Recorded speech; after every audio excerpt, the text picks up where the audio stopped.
So it was the day after Christmas, 2013, and I just finished shopping with my mom in Manhattan, and we were looking for a place to go eat. And I was walking up the subway steps, and right as I got onto the sidewalk, I got a call from my dad. So I answered it, and I said, "Hey, Dad." And he was like, "Hey, Casey." And I said, "What's up?" And he said, "I'm really sorry to tell you this, but I can't wait any longer." I was like, "Okay." And he said, "I'm being admitted to the hospital for my alcohol addiction, and I'm going into detox." And so at that point, I was crying a lot, and he's just said, "But I want you to know that I'm going to be okay, and I'm really sorry, and I just wanted to call and let you know that I love you." I was like, "I love you too, Dad." And then he hung up, and that was the last time I heard from him for about 2 weeks. So now it's 2014, and it's in January, and it's a Wednesday. And I was in pre-cal, and I got called to the front office. So I walked to the front office, and I saw my dad. I was like, "Holy shit, it's my dad." And I got really excited.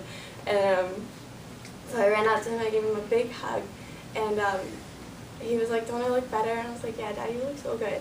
Because he did. Like, when I left for New York, he looked really bad, but he looked a lot better. And he asked for the house key because he didn't have one. So I ran back to go get the house key, and he went home. And it was a really good day for me because I thought that my life was going to, like, be normal again.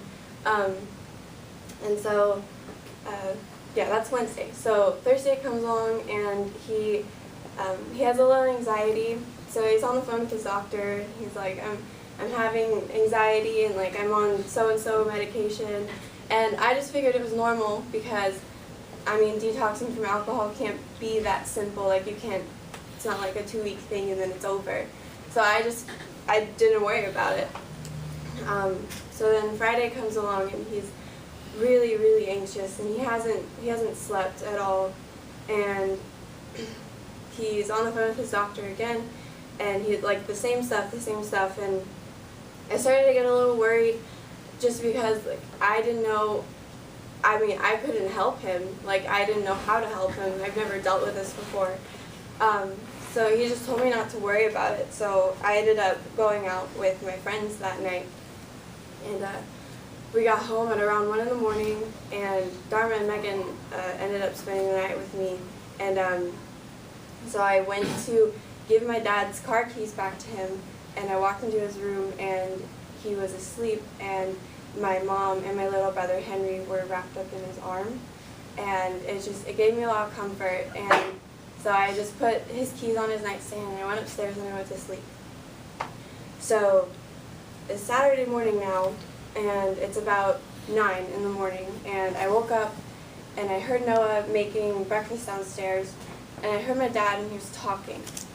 And I just assumed he was on the phone, so I kind of like sit up, and I'm on Twitter, you know, like checking everything, and then I heard my dad start to raise his voice with Noah, and he said, "Did you hit Mom?"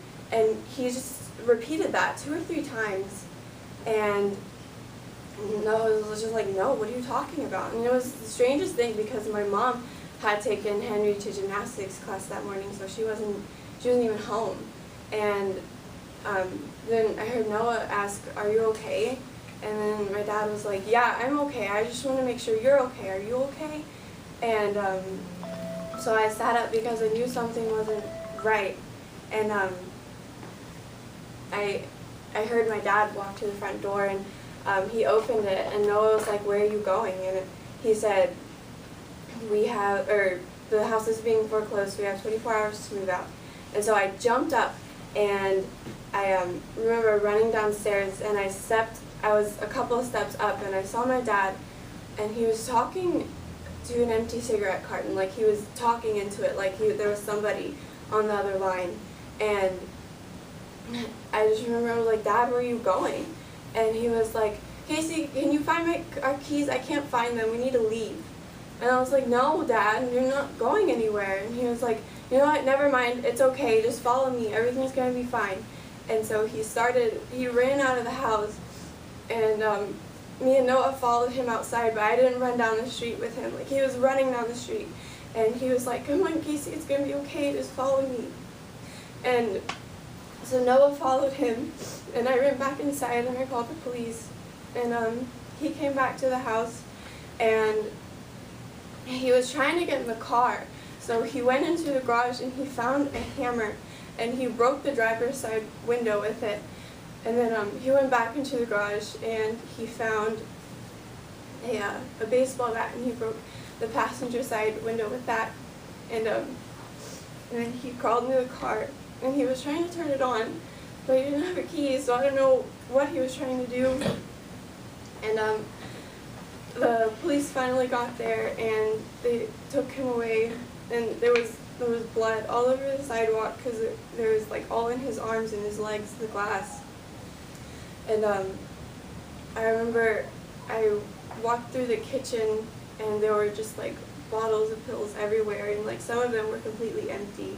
And I saw a piece of paper on the counter, and it was 10 different, it was like he wanted to kill himself. Like, there were 10 different methods of suicide, and I didn't even know how to handle it. Like, so I keep going. Okay.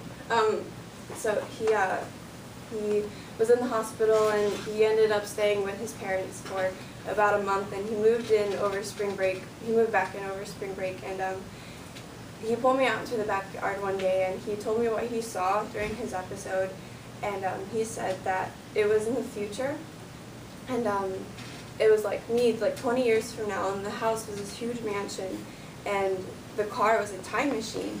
And he said that I had married the wrong person, and he was trying to go back in time and save me and try to find the right person. That's what he told me. And he said, "I'm so glad I don't see any addictive tendencies in you or Kevin or Noah or Henry, because this disease is like, it sucks. Like, it's not an easy thing to live with."